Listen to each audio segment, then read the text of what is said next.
share in this EPA data, so it's already, so great to work with. So yes, I was me getting that email. To get it. Okay, perfect. Thank you so much. You're good. You're good. Welcome, everybody, and welcome back. Great to see you all. It's our last colloquium of the spring term somehow. My goodness, it's been a blockbuster effort once again. Big kudos to our wonderful staff, including, Carrie for the logistics and making all of this happen so seamlessly. And we have our last research series as well on Wednesday, which is going to be hog wild, right? It's going to be about wild hogs, which is going to be fantastic. I'm already interested. That's going to be terrific, right? All right. Things will quiet down a bit over the summer, but we hope you have a lovely break. You've earned it. And without further ado, Bill, All right. so great to have you back at the workshop. Thanks. Always good to be here. Thank you very much. So I get to introduce your colloquium speaker for today, and that is Emmanuel Frimpong Boamah. Just a few things first. If you haven't had a chance to read this paper, it is an elegantly written paper. Colloquium papers are sometimes highly polished and eloquent, sometimes works in progress. This is more the former and less of the latter. It's a pleasure to read. Second, Emmanuel is associate professor and chair of the Department of Urban and Regional Planning at University of Buffalo. You can see a couple of his other affiliations on the slide behind me and on the screen. So including the Justice Lab. But the thing I want to share with you, because those of you who live, work in universities will have an appreciation for this, is that Emmanuel last year got tenured, promoted, and then sentenced to a year as interim department chair, all at the same time. So this is how they congratulate you for tenure and promotion. Buffalo. I'm saying. So well stated. Anyway, so we're delighted. He's had a super busy year. We're delighted that he could be here with us. So I'm going to hand it off to Emmanuel to give his presentation. He's going to have the standard roughly 20 minutes. And then I will keep the queue. So if you have questions, just go ahead and put your hand up. I'll jot you down. You don't have to sit there with your hand up forever. And Scott's going to keep an eye on the chat for folks who have questions online. Emmanuel, please, it's yours. Thank you so much, Bill, for the kind introduction. And then thank you all for coming here today. I'm sorry, I'm going through allergies, so my voice is not that loud, but I'll try to shout as much as I can. If you can't hear me at any given point, please let me know, and then I'll keep on amplifying my voice. But I'm really grateful for the opportunity to really come here. Those of you here and those of you online, thank you all so much for joining me today. What I'm going to share with you is something that I'm wrestling with. I don't have answers, so you may find that at the end of my presentation, there are more questions than answers. Perhaps there are no answers at all. But I really want to sort of work with you to try to understand this issue of how do we frame self-governance within a context with historically path-dependent nested systems of control, where decision centers are autonomous or semi-autonomous to the extent that they control the resources they need to manage and sustain their governance and resource systems. This is the overall sort of dilemma that I'm going through, and then I hope you could sort of work with me in sort of wrestling with that together.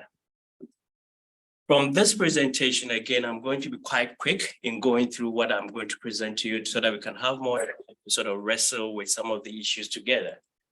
I'll share with you some brief background and then talk about the framing or how I'm framing this particular issue with the state reinforced self-governance framework, and then talk to you about the empirical context, some of the findings, and then we'll share with you some 3 questions that I think I'm still wrestling with that you could help me sort of try to unpack together.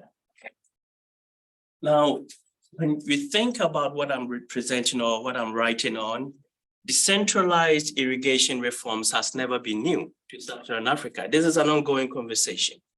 To some of us, the conversation plays out with the neoliberal governance regimes, where we think about the rollback and then the rollout of the state. The rollback of the state in terms of governance or service provision that started happening somewhere in the 1980s as part of some of the Sub-Saharan African countries going through different kinds of structural adjustment programs under the World Bank and an IMF. And then the rollout of the state in terms of different kinds of state market configurations that started unfolding in different parts of Sub-Saharan Africa. And in irrigation systems, this has never been different. We had instances of decentralized irrigation governance regimes. So this is all part of the broader political economic processes that have been happening in Sub-Saharan Africa since the 1980s. So there's nothing really new about that. But what I find quite interesting and what I'm trying to understand is how these decentralized irrigation reforms have been unfolded in several different ways. And particularly in ways that actually allow us to see the different kinds of institutional configurations that, for me, allows national state in Sub-Saharan Africa to do just enough to pat themselves on their backs, and then to also allow the IMF, the World Bank, and other donor agencies to also continue to legitimize their spending plans, and then also continue to probe different kinds of institutional reforms and direct them in different ways. That is what I am more interested in. In conversations around decentralized irrigation reforms, it plays out in several different ways. There are two main ways that has been discussed in the literature, which has to do with the irrigation management transfer, which is a full-blown privatization of the different kinds of management functions around irrigation, or we think about the shared management of these functions that are distributed to public and private entities. At the end of the day, the focus is always very clear. We want to make sure that there's infrastructure improvement. We want to make sure that we establish water user associations. We want to make sure there's cost recovery, there's financial autonomy, and then there's participatory decision-making. These are very fundamental to all these kinds of reforms. Somewhere in the early 2000s, when we found decentralization reforms ongoing in different parts of Latin America, some scholars started cautioning against bringing these kinds of reforms to Sub-Saharan Africa. To them, the issue is very simple, that some of these irrigation farms are small in nature when we think of Sub-Saharan Africa, and they do not have the wealth generating capacities to sustain themselves as part of these decentralized reforms. So that was the caution. I would like to take the caution from a different standpoint and then talk about the different kinds of institutional configurations that are embedded within these kinds of reforms, and how these institutional configurations allows us to see the possibilities and constraint with these different kinds of decentralized reforms. So the framework I resort to here is the state-reinforced self-governance. Now I'm going to be very, very simple in the way I talk about this framework, and then we can talk more about it in the questions and answer phases. But at a very simple way of describing state-reinforced self-governance, it's the way in which SACA in 2014, 2013 publications talk about the ways in which we can start building on the framework, the IAD, and then the SCS framework in a very simplified manner. It's mostly about the introduction of this sort of third of what I call the fourth element of the IAD framework, which is the attribute of the state. With this attribute of the state, it allows us to continue challenging the hardened problematic sort of prescription of either leveraging the coercive powers of the state or privatization as the only means of addressing the tragedy of the commons. Now, with what SACA is proposing, we also have to think about the ways in which the non-coercive cooperating powers of the state is often leveraged to support local self-governance. And that is simplified in its very essence But for me, from a Sub-Saharan African point of view, it allows me to start thinking deeply about the state and in self-governance. And more importantly, what is the role of the state in self-governance? With this kind of framing, I went into this project with a very simple linear framework of what I think was happening in the case of Ghana. We have state or the state that came together, and then they decided that for whatever reason, the irrigation governance is not going too well. So they engaged in some form of institutional reforms that gave different kinds of capacities to these kinds of water users for them to be able to self-govern and cooperate.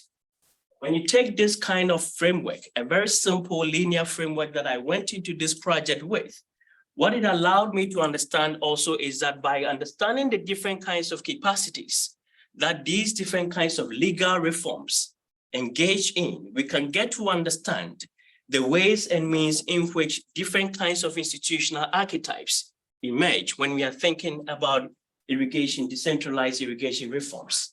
So this is one of the ways in which the archetype plays out. It's very, very difficult to read, but I hope maybe you can follow through with me. So what this archetype is saying is that when you take instances of authority and responsibility, think about the extent to which authority and responsibility has been given to different kinds of entities. And then ask ourselves, is this an instance where the authority and responsibilities are matching or they differ or misaligned in different ways? So that is the box in the middle part. Then after the middle part, think about resources that are given. So in some instances, we can have an instance where there's voluntary self-governance, an instance where there's self-governance happening among different water users with or without any kind of legal mandate from the state. It's more voluntary. But when we think about their self-governance, they could also either fall into any of these four quadrants, whether it's underfunded, whether it's self-sufficient, whether it's government funded, or it's jointly funded. These are the different configurations of institutional archetypes we can start thinking about in trying to construct the ways in which irrigation, decentralized irrigation reforms have unfolded in Sub-Saharan Africa. Now, again, with my very simplified linear framework, and in thinking about the state reform self-governance, there are a couple of problematics that I have to think through. When we say state reinforced self-governance in the context of post-colonial Sub-Saharan Africa, what state are we referring to? There are multiple states. And then from then, the question is that what kinds of capacities are given to who and by what kind of state? These are sort of difficult problematics that I have to wrestle through by resorting to this kind of framework. And then from there, then I can start thinking about what kinds of institutional archetypes emerge or are emerging from these kinds of reforms. And then how do I then characterize the role of state in these archetypes? So this is the challenge. I'm not sure I've been able to get there yet, but thank you all for being willing to wrestle with me on this topic. So my empirical context. Since 2016, the government of Ghana has been embarking on this massive decentralizing irrigation governance reforms in Ghana.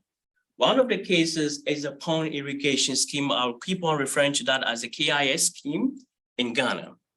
So in KIS, this is one of the second largest irrigation, government-owned irrigation in the country. It started operations since 1998. And then there are two different things that I want you to pay attention to this reform or to this sort of scheme. There is the rice, the smallholder rice farming, and then there is the banana plantations.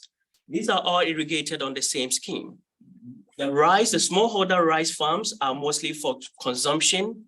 They are more small scale. And then the banana farms are larger and they are mostly exported to Europe. To some of the farmers, there's a problem because they feel that the irrigation or the government irrigation engineers cater more to the banana farmers who are more commercial, large scale, and they are exporting to Europe. So this is one of the challenges that we face over there. There has been the consistent problem of unreliable water supply, delays in infrastructure repair, difficulties for the farmers to raise their operation and maintenance revenue. There's also issue of poor leadership. So before 2016, what the government asked was that all the irrigation farmers were supposed to come together and form one bigger entity, farmer association. And that farmer association gave them the mandate to secure loans from the government banks. But after 2016, that big entity was dissolved into these smaller water user associations as part of the legal reforms that happened in 2016. Again, revisiting my simplified linear framework. It's about the government, donor partners recognizing these challenges with the scheme, coming up with a new legislation in 2016 to reform these sort of water association into smaller unit of water users association, granting them different kinds of capacities to self-govern and then cooperate, and then the problem will be solved. That was my framework in going into this project with. So this is how the project looks like, the scheme looks like. This is more of a schematic drawing. So this is the scheme, the river, the dam, the reservoir. And then in this reservoir, this sits on the largest man-made lake in the world. That is the Volta Lake. And in the Volta Lake, it has three main sections. Section C is where we have the banana plantation. And then the idea here is that each of these sections are going to have water user associations. And then these water user associations are going to manage the sub-canals.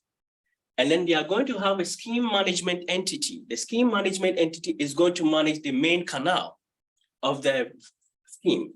And then we are going to have GEDA, which is the Ghana Irrigation Development Authority. They are going to have an overall supervisory function of the scheme. So it's almost like a nested decision-making centers that are embedded within this sort of reform.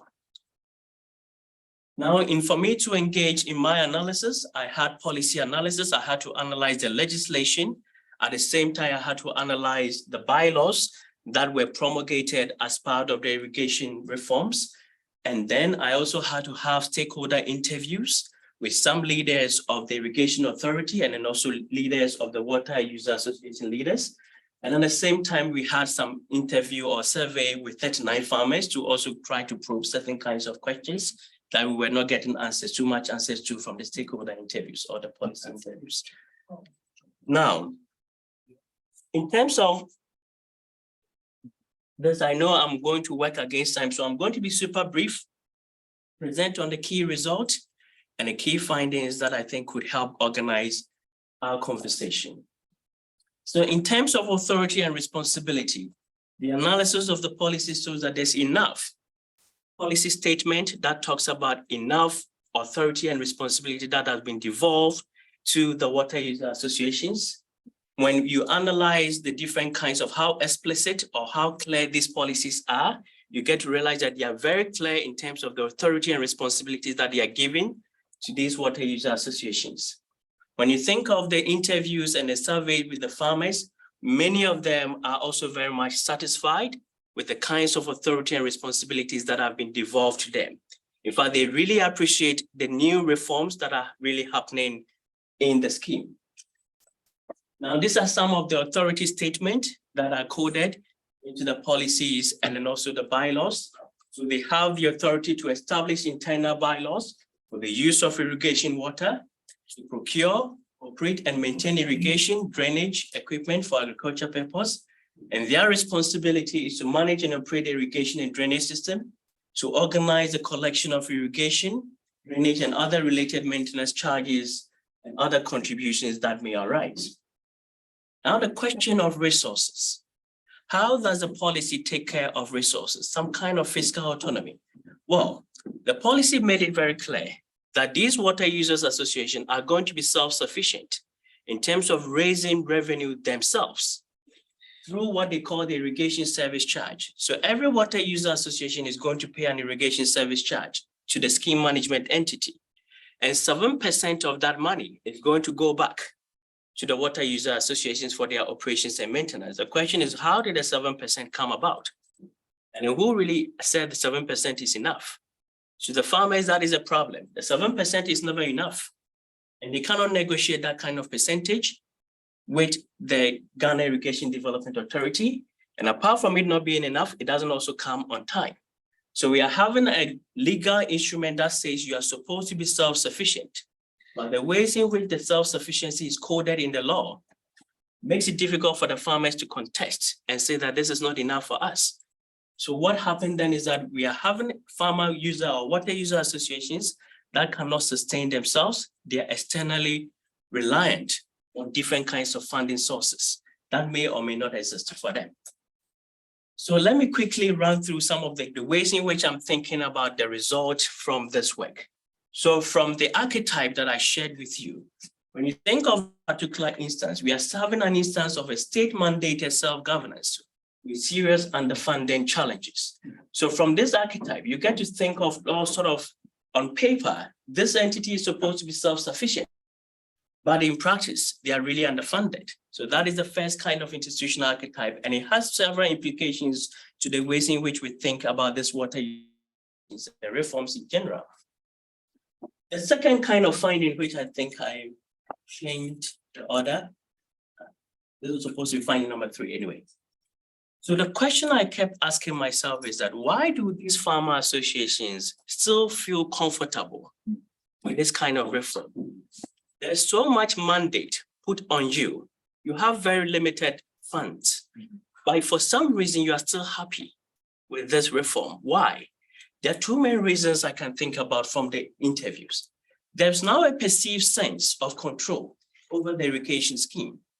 For these farmers, they think of the new regime as a regime that is giving them so much to think about and so much to do without being reliant on the government to do what is needed for them to maintain their irrigation scheme. So that is great.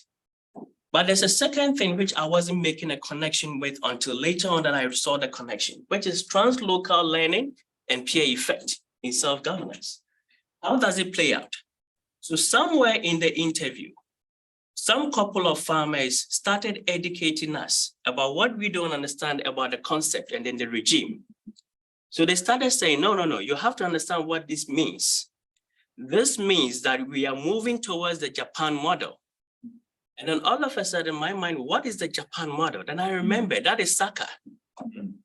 So 2013, 2014, Saka started writing about the Japanese model of state reinforced self-governance. And then we are interviewing these farmers in 2021, and I'm wondering, where would they even hear of Japan in Ghana? And I got to realize JICA, the Japanese International Cooperation Agency, is one of the key funding partners of this project. And what they are doing is that they are educating the farmers about the Japanese model. So even though the farmers in their current condition, the reforms haven't done much, they are still happy about the reforms because they seem to know what the future is. And what is that future? We are going to be like the Japanese model.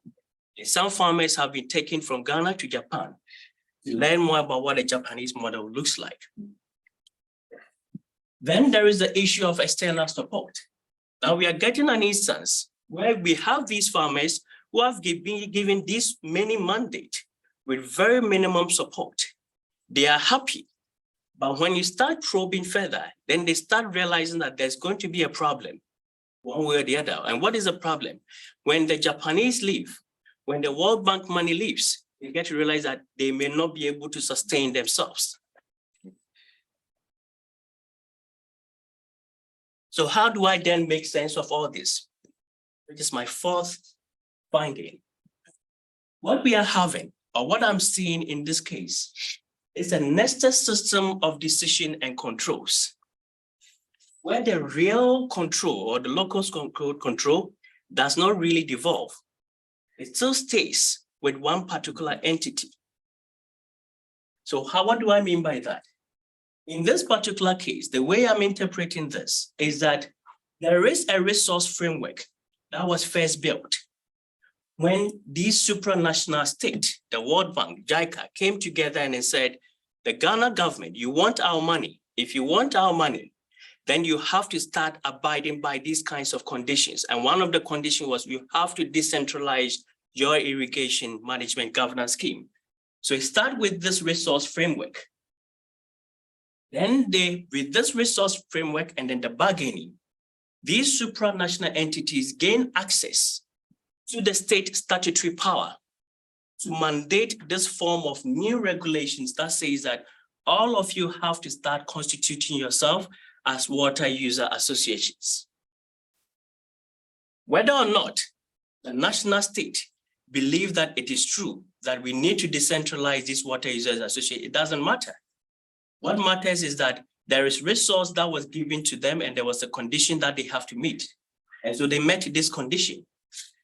At the end of the day, these water users associations have been established.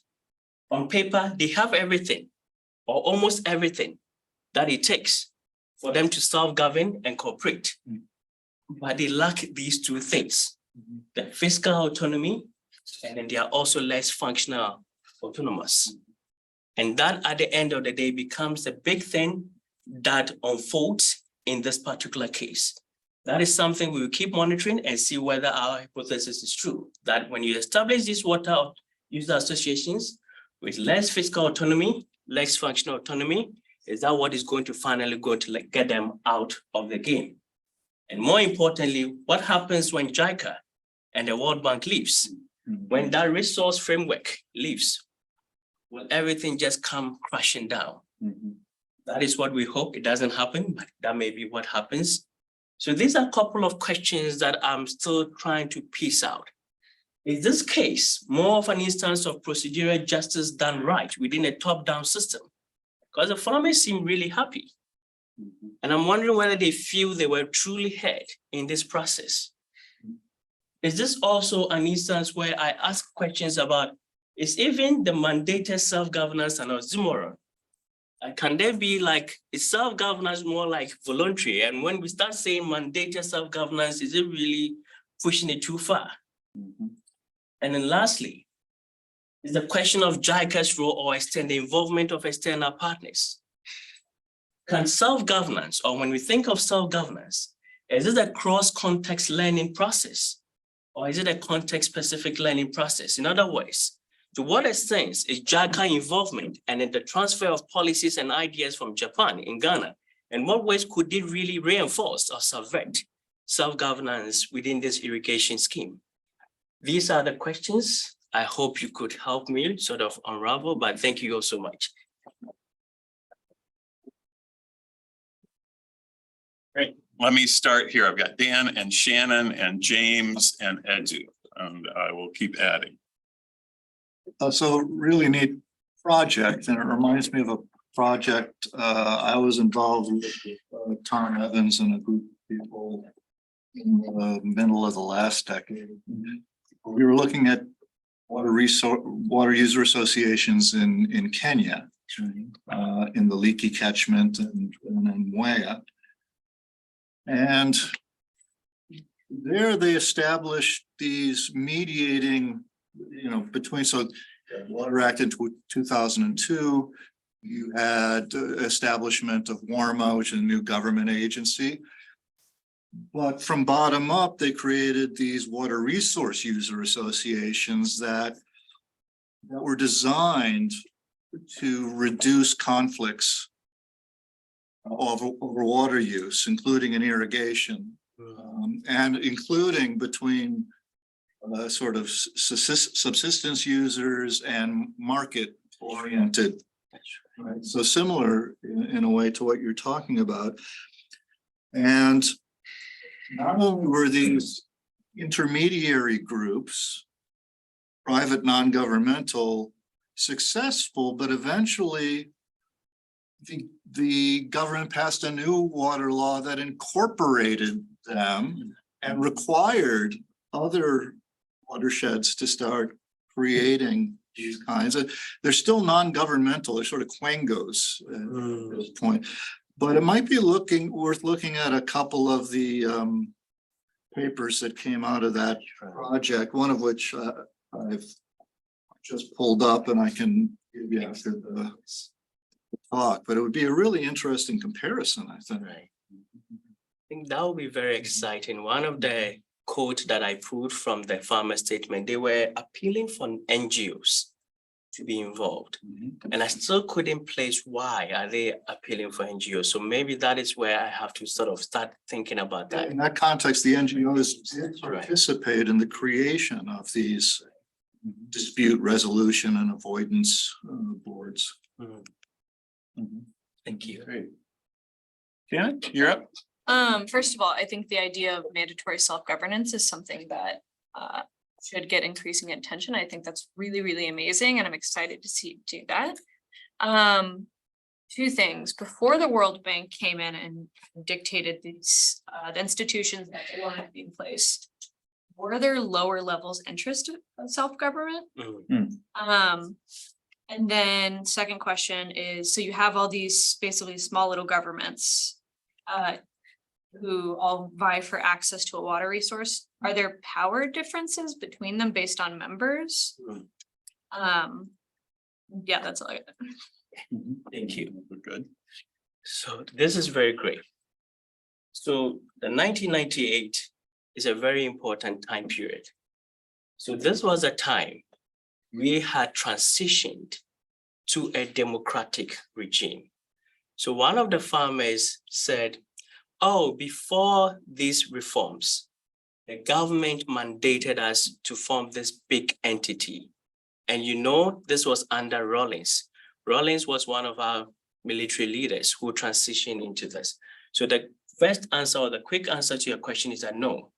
Interesting. In this particular scheme, there was still a governing arrangement, a big association, but even to the farmers, it was mandated by this authoritarian, well, they say democratic, but it's more authoritarian regime that mandated the formation of this entity. Interesting. So for me, self-governance in its sort of voluntary sense was not really existent in this. Perhaps that could also maybe explain why the farmers were okay, because they've already been used to being mandated to form entities. So they were much more familiar with it. Again, I didn't probe into that part of the question. But there's also another element to it which we haven't studied more, which is the informal or the non-state farmers. So for them, I think there could be an instance of self-governance, but they are not oftentimes in the mainstream dialogue when we think of irrigation schemes in Sub-Saharan Africa. So thank you for bringing that up. I think that is something maybe I can study more to understand the informal part and the voluntary self-governance that exists. The second part of power differences, yes, it's very real. And I think the first part of the power difference has to do more with the monetary or the economic powers that are unfolding in this scheme. So the banana farmers who are more commercial farmers, they very much have power. And then the farmers who are alluding to that, you pay more attention to them than us because they have the money, so they will have some power. That's part of the conversation. There's another part of the conversation which has to do with customary or indigenous powers. I think we don't talk about that enough, and I don't even talk about that at all because I think that will complicate this paper more than necessary. But they have so much power in terms of land issues and land decisions. And whoever gets affiliated, which farmer gets affiliated with them, can also speak to the power differentials that is happening within this scheme. Interesting. Awesome. Excited for the. Thank you. Great. Got James, Edu, Daniel, and then, I'm sorry. Great, thank you. So my questions are along the same line as Shannon's, but I'm curious more about what was the water management system like when it was completely centralized, and was it poorly run? Was it what was there a problem that the World Bank was trying to solve by forcing the hand to decentralize? And apologies for my ignorance. No, this is great. So as of 2016, the argument was that this water, the existing main water association was poorly run and couldn't maintain the water, the canals or the sub-canals that they were supposed to maintain. They had poor delivery of water services. So the decentralized ethos or the decentralized paradigm was supposed to fix this problem of poor leadership and then different kinds of outcomes that they felt was not really well done in the scheme. So that was the reason for the decentralization. But again, that will be more of me sort of talking based on the report that I've seen. But I can also push to the point of saying that it's been part of this sort of 1980s ethos of getting government to sort of have smaller role in service provision. Is that common for the World Bank to try to do that with their power? I mean, this is the problem with me only studying the Midwest. So, yeah, I mean, so, I mean, that's probably commonplace for to sort of create this more of a neoliberal agenda of the World Bank. So, I mean, this started in the 1980s. As a result of our economic performance as a country and most other Sub-Saharan African countries, we had to subject ourselves to the structural adjustment program. And one of the conditions of the program is that the government had to not subsidize agriculture. The government has to take itself out of any public service provision. And so this is part of the condition, the loan conditions that we've had.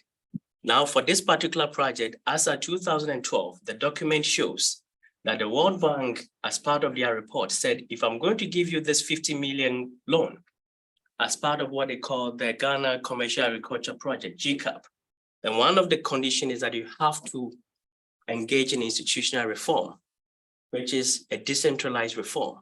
So let's get JICA involved, and then let JICA help you to think about how a decentralized reform will look like. Thank you very much. Sure. Before I keep going with the in-room queue, I'm gonna try to remind myself to check in from time to time. So far, we don't have anything online, but I'm Okay. keeping an eye, so please do weigh in, I'll everybody. just try to remember to check from time to time. Edu, you're up. Please, yeah. Thank you, Emmanuel. Project. So I have maybe comments or questions. The first one, I think would be really interesting if you could like provide the social cultural context of the farmers. Mm. You know, are they part of the same group, ethnic group? Are they part of different ethnic groups? Were they relocated to those irrigation areas and have to negotiate things between themselves? I think that would be an interesting part of the story, right? To see whether they have that kind of issue to take care of, which relationship. So that would be I know that you didn't want to bring too much of that to this paper, but I think would be an interesting part of the story. The second point is the really interesting thing is why are they satisfied? So I wonder if you have evidence about has the amount of conflict decreased over time, or do they have a sense of previous conflicts that they don't have any longer? Yeah, so the question of conflict about the resources came to mind. And the third point is the federation a perceived need that they have, or just completely outside requirement? So as you said, once the funding goes away, will they, feel the need to organize themselves at a higher complexity? This is really great. Thank you. So part of this conversation about the social cultural context of the farmers, I think becomes very important in this work. So for those of you who are familiar with Sub-Saharan Africa, there are multiple tribal groups and ethnic groups that often are in form of conflict a lot, especially when it comes to natural resources. And I think in this particular case, it will be very much even interesting to look at that, because when we think of tribal and ethnic conflict around land resources, it's not so much about, I am from this tribe, I'm from this ethnic group, therefore I don't like you. It's not about that. It's because some of these ethnic and tribal groups have value systems around these kinds of natural resources. So a particular ethnic group has a way of seeing water and a way of seeing land. And that in its very essence could spell conflict for these sort of different ethnic groups. How do they sort of bring together or synergize their value systems when it comes to natural resources in ways that allows for collective action? So I think that is something that I really have to look into moving forward. The second question of why are they satisfied? It's really mind-blowing for me, because when I talk to them, yes, all is fine, we love this. But when you keep probing further, then they get to realize the issue that is facing them. When JICA leaves, when the World Bank leaves, we are done. And they mentioned that in the statement, a couple of statements, when you start probing, how are you going to sustain yourself? Well, when they leave, we are going to be in trouble because what we have, the resources are not enough. I think there is a couple of outcomes that I tried probing at. One, the scheme management entity that was supposed to form to maintain the canal has still not been formed. So even the irrigation scheme itself, the infrastructure that has to happen, the repair, the maintenance has still not been done. And they were complaining about that we still do not have this irrigation sort of canal infrastructure done yet. So my question then, why are you happy about this reform? Again, that is what I keep saying, that maybe my theory has always been that this sort of the allure of the hope. We've seen what Japan has done, and they've told us that this is what is going to solve the problem for us. We've gone to Japan, we've seen the Japanese model, and then we know that once everything falls in place, we are going to get there. There is this view also that when the federation, or when they're able to come together and form their big federation, they can leverage the federation to go after money or loans. But they also recognize that the law does not give them any kind of mandate that allows them to go for loans. They recognize that. So again, the question, why are you still happy? I don't know. The problem of happiness, the problem indeed of determining what makes people happy. Daniel, then Frank. Yeah, first I just want to say it was a really interesting presentation, really cool case, and also acknowledge like Emmanuel is a former student of mine, and it's so awesome to see him up here. I've only had a small part in his development, but it's great to be part of that. It's like an honor to see what he's doing. So I was going to return, this is more like a comment to kind of think about, because you posed these questions. Think about mandated self-governance. I think that's a really important question, because if states start to take, so national governments, other governments start to take the concept of self-governance seriously, you're going to instantly confront this question. Is mandated self-governance, state reinforced self-governance possible? Is it okay? Is it too far? My response to that would personally be, it depends on what's mandated. And I think that's where the problem lies here. So the comment that I was gonna make was, I like how you've broken down the structure, you've broken down the dilemma. It's really essential to figure this out, the governance network structure and the institutional structure and who's doing what. I would reframe it just a little bit. That would be my suggestion. And here's what I would say. If I were to classify the capacities of those WUAs, the lower farmers, I would say they're not actually state reinforced on authority. That's right. In a certain very important way. And I would actually classify them as divested responsibility at a certain level. So I think if you think about it this way, you have the irrigation level, self-governance at that scale. And they've got capacities and the laws providing certain things, okay? But then there's the larger provisioning of the whole solution. And at that scale, they don't have constitutional decision-making authority. And because they don't have constitutional decision-making authority at that scale, they can't change fundamental things about what's operating at their scale, like the 7% tax, which they say is too low, et cetera. And that's the key thing that's lacking. So it's sort of like, you go back to your procedural justice aspect, that's the component missing. From a behavioral perspective, if they don't perceive that as missing, it's not going to impact their perception of satisfaction with the system. So I think you're right. I think they're starting to like figure it out, like, oh, and then they'll follow that trail back. We don't have fiscal autonomy. Why don't we have fiscal autonomy? Because we don't have decision-making authority on our levels. Right. So going back to your Sarker case. So what I'm suggesting is maybe your case should be divided, if you think this is a good idea, into two scales, lower scale and this broader scale of governance, provisioning of the governance system, and think about capacities of the farmers at the higher scale also. And then I think that's where you're going to see the gap better. I think that's what you're saying. Okay, so then the final thing that I was going to say about that was, if you look at Sarker's case, it's very interesting that they're learning from Sarker. It's very cool. If you look at that case, their equivalent of the WA is the land use, I can't remember the name of it, districts with the irrigation and the farmers. Within that, they elect representatives at the regional scale, and then they get representatives elected at the state scale, and from that they have representatives at the federal scale, and those are constitutional decision-making bodies that are completely lacking from this system. Right. And that's where I think the problem is. So it's interesting to think, why is it lacking? Because when I started my career looking at participatory democracy, and almost always they're very happy to devolve responsibility, and then they may devolve money, and And they give a little bit of operational level decision-making authority, but they don't usually give constitutional decision-making authority. So I think this was intentional. That's my guess. So it'd be interesting to know. Anyway, that's the way I would reframe that.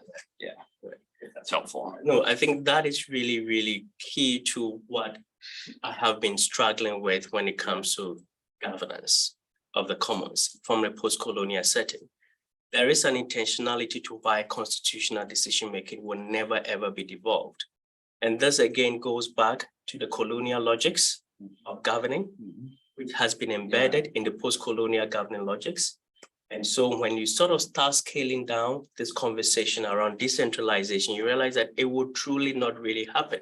Because for it to happen, it has to happen at the constitutional level. Yes. And there's no way to scale to that point. There's no absolute way. So when you think of the Saka scale, the scale is almost getting to a point where these farmers get to be at a stage or at a level where they can make decisions at a constitutional level, almost in a nested style. In the Ghana case, it will always end. Even if they're able to form a federation, that is where it ends. There is no other scale that they can keep scaling up to the point where they can have that constitutional powers. It's intentional. The Constitution makes it so. Yeah. That is a challenge. They're free to manage the scheme. They're not free to make the rules. Yeah, exactly. That's the key distinction. Yeah. Well, first of all, thank you for the paper. It's very interesting. And I think you're touching on some real fundamental questions also at the global level, even if this is a very local issue that you're speaking about. And that fundamental issue is in a world that where capital, resources, and power, also to go back to another question, are so concentrated. You know, how do you stimulate development from below? And how do you change those relations to cooperative and democratic relations as opposed to top down? That's right. So this is a fundamental contradiction that in this case, the IMF and global development that takes place at all scales, really. So it's a very good question. So we've touched on now, we've had a question about what are power relations like, and we've had a question about what are social relations like. So now I would like to ask, what are the socioeconomic relations of the farmers themselves? For example, issues like economic inequality, because for sort of cooperation to take place at an efficient level, then the participants need something of a proportional or equal stake in the matter, in both the responsibilities and in what they derive in return for themselves. So are the farmers, you know, what are their property relations? Do they, because I don't know much about Ghana, I have to admit. So are the, you know, are they private farmers? Are they communal farmers? Are they cooperative farmers? And what, you know, what level of economic inequality or equality do they experience? Right. So, you know, in environments of higher levels of economic equality, usually participants would expect at least proportional returns for, I put in this much resources, I put in this much labor, I should get a proportional return for my efforts, you know, for things to work at their most efficient level. So, but yeah, so that's my comments and my question. What are property relations like? Right. So the question or the comment about capital and then how it's sort of imbricated capital resources and then the need for democratic decentralization, the contradictions, is very much something that I think I was trying to bring out, but I haven't been successful at. For me, there was so much of a contradiction when you have the IMF using money and resources to sort of force this kind of decentralized reform. Does it even make sense? Is that where even the problem comes from the first instance, where it's not about the processes from below. It's a process which is very much constrained and controlled by money. That is where it starts from. And the money speaks and then everything else have to fall in place to this process. And I think that is a very fundamental question or contradiction I'm trying to unpack. The second part about the property relations. So the farmers in this system, they lease the land from the government. So that is a leasing system from the government. That is what it is. Now, the problem comes when we think about all of them are smallholder farmers. But we have instances where certain farmers have much higher land sizes than others, especially the banana farmers who are commercial farmers, and they make more money.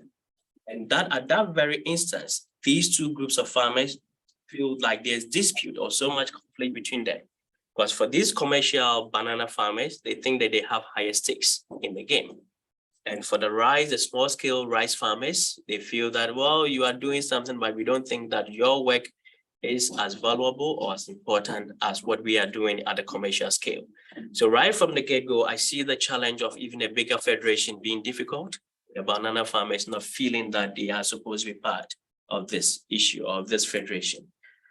Among the rice or the paddy farmers, even though all of them are small scale, some of them feel that they have much more better land, which is properly irrigated than others. So there's also that kind of differential that happens at that scale. So within them themselves, some feel that they have access to better lands, and then the irrigation and how the canal or the sub-canals are going to be invested in will differ across who really thinks that they have better access to the land and who really doesn't have access to the land. So these are some of the socio-economic differentials that I see playing out, and then they'll keep scaling up as this sort of project start being fully implemented.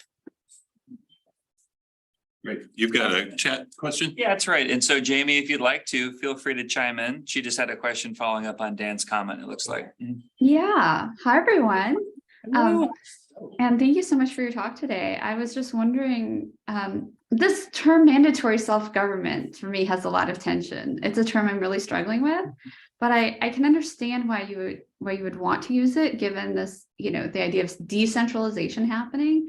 But I'm wondering, is it mandatory, or is it just that self-government is what would, it is mandatory in your case, but do we have other words to use as well? Because it seems like in the idea of self-government, there's a lot of this idea that you have to take personal responsibility or have self-initiative, which might not be mandated in order to keep these governance structures operating at the local level, especially in a context like decentralization. So I'm wondering, is there a way to nuance that term that might reflect, the personal responsibility or individuals rising to the occasion even? That is a great question. And I think that is one of the problematics I'm trying to resolve through. What I pose as a question, is it even an oxymoron to sort of say mandatory self-governance? Because for me, I will not even talk too much about, I cannot speak too much about the personal responsibilities, more like the voluntary responsibilities that we engage in trying to self-govern ourselves. So the difference, I think for me, is very key. The personal responsibilities paradigm, I think, is very much a neoliberal paradigm, which is very much what the IMF, the World Bank seems to be pushing. These farmers, these water users have to take personal responsibilities for their own actions and for their governance. But I think it's different from when we have instances where farmers are taking their voluntary responsibilities to governing themselves. It may be personal, it may not be personal, but to them, there is a sort of volunteer nature and volunteering spirit of engaging in different kinds of collaborative arrangement to sort of properly manage their resources. I think that is what I am very much interested in. And perhaps the language itself becomes very problematic because of where it's coming from the IMF, the World Bank, that believes in personal responsibilities. It's a neoliberal logic. It's a logic that has existed for so long a time. But I think what we are interested in is this kind of volunteering spirit of collaborating and in working together in ensuring the protection of our resources. Maybe if I find another wonderful term, I'll come up with it. Well, in the short run, though, I like the fact that you separately talked about self-governance and cooperation, that these, to even, talk about them as separate but complementary or overlapping categories is to gain a little bit of conceptual clarity about what has to happen in order for any kind of reform to succeed. we have a few minutes left and I'm going to ask a question, a very open-ended question that will allow you, I hope, to share with us sort of next directions. So there are obviously ways you could go from here. You could deepen the empirical work on a case like this, go back, talk to people further, collect more. You could set up a comparison case or two within Ghana. You could set up a comparison case or two across other countries. You could send this paper off and never think about it again. I mean, there's any one of a number of pathways. Here, I have tended in my career to bias towards the latter of those, which is why my career is like this dilettante of, oh, he did this and then he did something else. So I'm not encouraging that necessarily, but I'm just saying. What do you see yourself doing with this next? Jess, I'm sorry. So, well, depending on. Oh, okay, and then Jess may Question have, about that thing. Jess may have a follow-up to that. Okay. Do you want me to answer first? Sure, because I don't want to. Okay. Okay. So this hopefully will be part of a special issue that Dan is co-editing.